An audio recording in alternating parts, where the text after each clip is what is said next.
I'm Inspector Dave Mangan, Head of Divisional Roads Policing. As a police officer, I've attended many serious and fatal road collisions. Motorcyclists are particularly vulnerable. On the 11th of September 2013, I was present at a motorcycle accident. However, this time it was different. This time, I was off duty, riding my own bike, and the rider who was killed was my dad.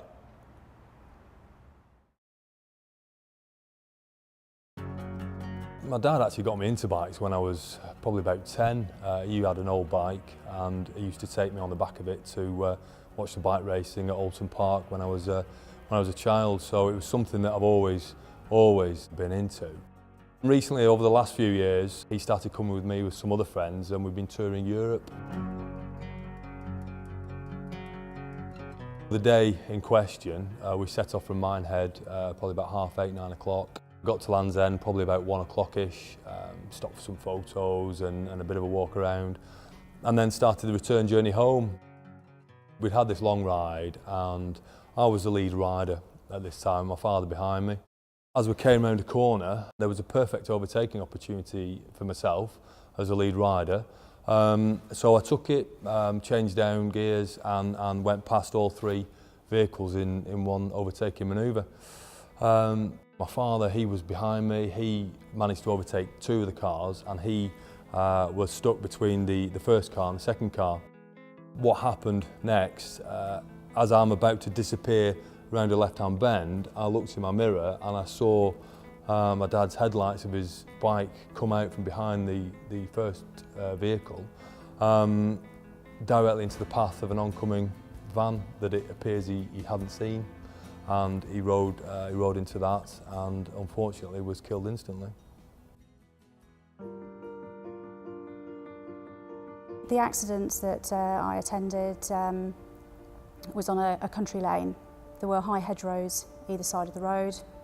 There was a van and a motorcycle involved. I just think that he didn't see the vehicle, he made an error. And pulled out in front of it, and it was more than likely down to his level of fatigue. The first reaction was denial, total and utter denial. And then I remember screaming and collapsing, and everything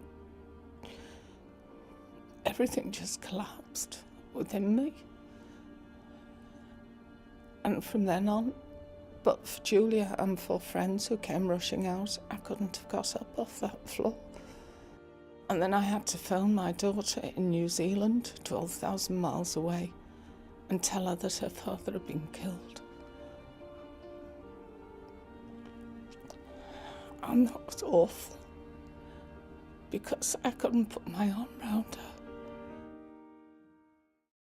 If there's one thing to learn from my experience, is that later in the ride, you're not as sharp as you were earlier on in the day. Fatigue and tiredness set in and mistakes are made, so give yourself a greater margin for error. As bikers, we all know that mistakes happen in the last section of your ride. Your speed may be lower, but your concentration has got to be higher. There's one memory that I have of the evening. And it's something that Dave had said to me. He said, "Michelle, when I got there, you know, I knew he was dead. When I saw him, I knew he was dead. I went over to him and I sat down with him. I gave him a kiss and I told him I loved him. You know, that was him saying goodbye to his dad."